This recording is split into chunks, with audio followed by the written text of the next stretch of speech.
بأن الكل لله. سبحان الله والحمد لله، لا إله إلا الله والله أكبر. سبحان الله والحمد لله، لا إله إلا الله. Assalamualaikum warahmatullahi wabarakatuh. Alhamdulillahilladzi arsala rasulahu bil huda wa dinil haqq liyudhhirahu ala dini kullih wa kafa billahi syahidan. Asyhadu an la ilaha illallah wahdahu la syarikalah wa asyhadu anna Muhammadan abduhu wa rasuluhu wa la nabiyya ba'dah. Allahumma shalli wa sallim wa barik ala sayyidina Muhammad wa ala alihi wa ashabihi ajma'in. Rabbi shrah li sadri wa yassir li amri wahlul 'uqdatam min lisani yafqahu qawli, amma ba'du.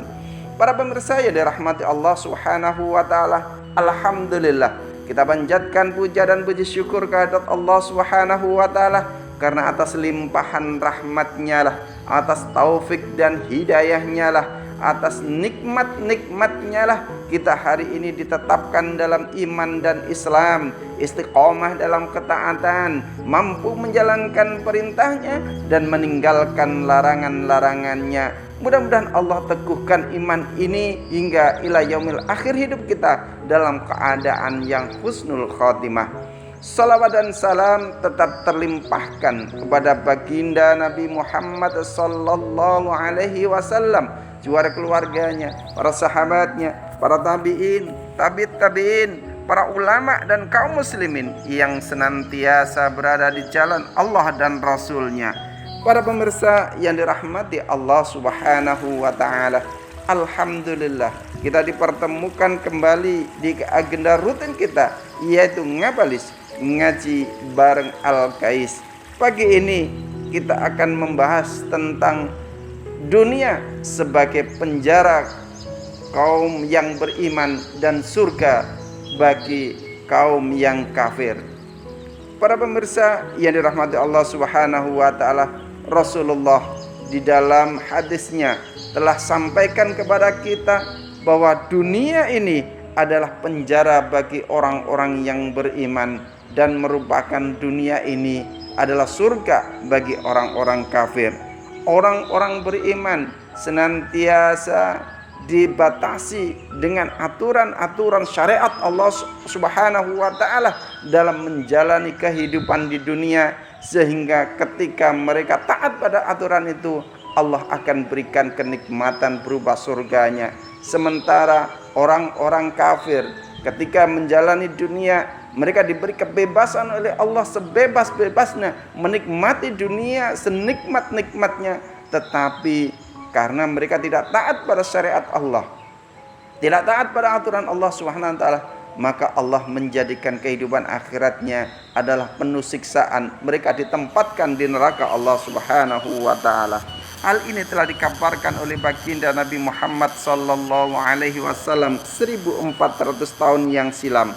Rasulullah sallallahu alaihi wasallam bersabda, "Ad-dunya sijnul mu'minin wal qabru hisnuhu wal jannatu ma'wahu." Rasulullah sampaikan, dunia merupakan penjara bagi orang-orang yang beriman, kuburan merupakan bentengnya orang-orang yang beriman, dan surga merupakan tempat tinggal orang-orang yang beriman. Sementara kelanjutan hadis itu Rasulullah sallallahu alaihi wasallam sampaikan bahwa ad-dunya jannatul kafirin wal qabru sijnuhu wan naru ma'wahu. Rasulullah sampaikan bahwa dunia ini merupakan surga bagi orang-orang kafir dan kuburan merupakan penjara bagi orang-orang kafir, dan neraka merupakan tempat kembalinya atau tempat tinggal bagi orang-orang kafir.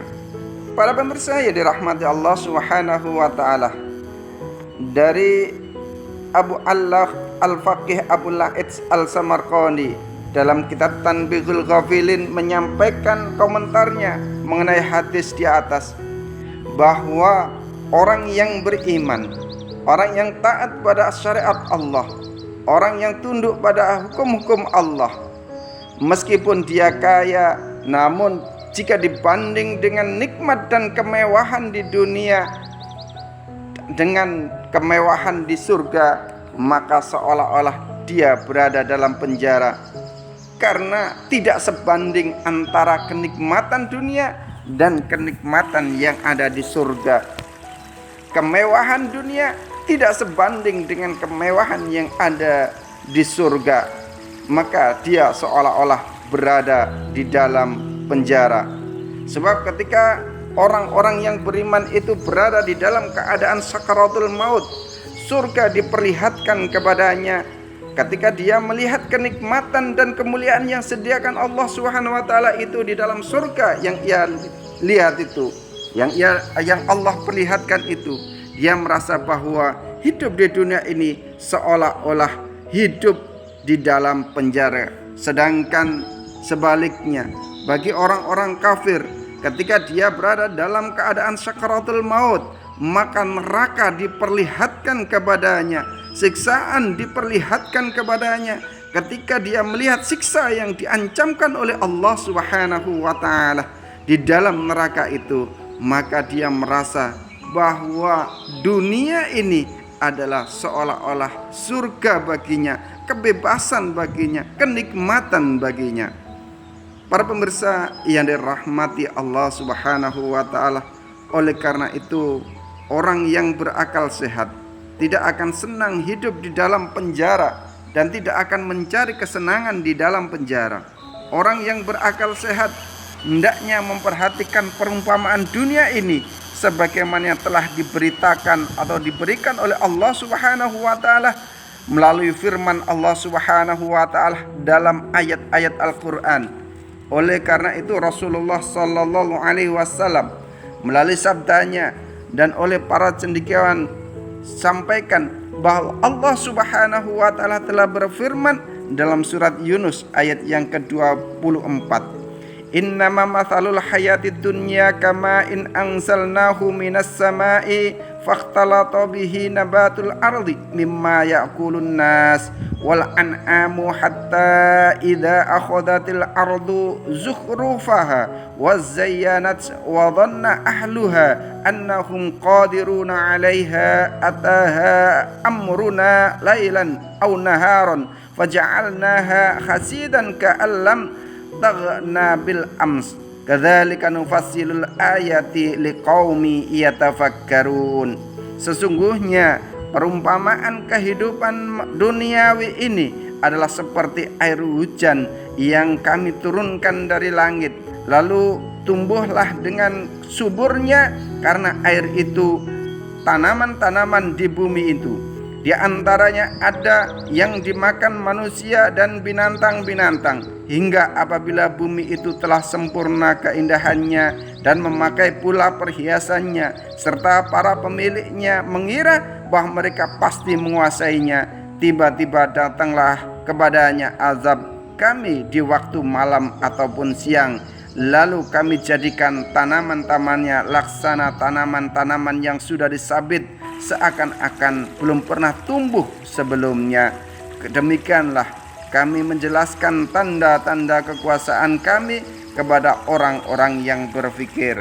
Para pemirsa yang dirahmati Allah Subhanahu wa taala, oleh karena itu hendaknya kita jadikan dunia ini sebagai penjara kaum yang beriman, yaitu kita akan senantiasa berhati-hati menikmati hidup tidak dengan kebebasan mutlak, tetapi menikmati hidup dengan ketaatan kepada Allah Subhanahu wa taala, dengan kepasrahan dan ketundukan kepada syariat Allah Subhanahu wa taala, dengan mengikuti garis-garis aturan Allah Subhanahu wa taala dan mengikuti contoh baginda Nabi Muhammad sallallahu alaihi wasallam. Hanya itu yang akan mampu menyelamatkan kita dari dunia dan menyelamatkan kita dari azab Allah Subhanahu wa taala di akhirat kelak. Maka dunia adalah ibarat penjara bagi kaum yang beriman dan surganya orang-orang kafir. Karena orang-orang kafir beliau bebas di dunia ini dan dia akan diazab oleh Allah Subhanahu wa taala di akhirat di nerakanya. Dan sementara orang-orang yang beriman, dia merasa semua ada batasan, semua ada aturan, tetapi Allah akan memberikan kemuliaan dan kebahagiaannya di surga kelak ketika menghadap Allah Subhanahu wa taala. Mudah-mudahan sedikit ini akan memberikan pencerahan bagi kita sehingga kita tidak terlalu mencintai dunia, sementara kita lebih berpikir untuk bagaimana kita mencari kehidupan akhirat nanti menjadi kehidupan yang bahagia, penuh dengan nikmat dan masuk surga Allah Subhanahu wa taala. Subhanakallahumma bihamdika asyhadu an la ilaha illa anta astaghfiruka wa atubu ilaik. Assalamualaikum warahmatullahi wabarakatuh.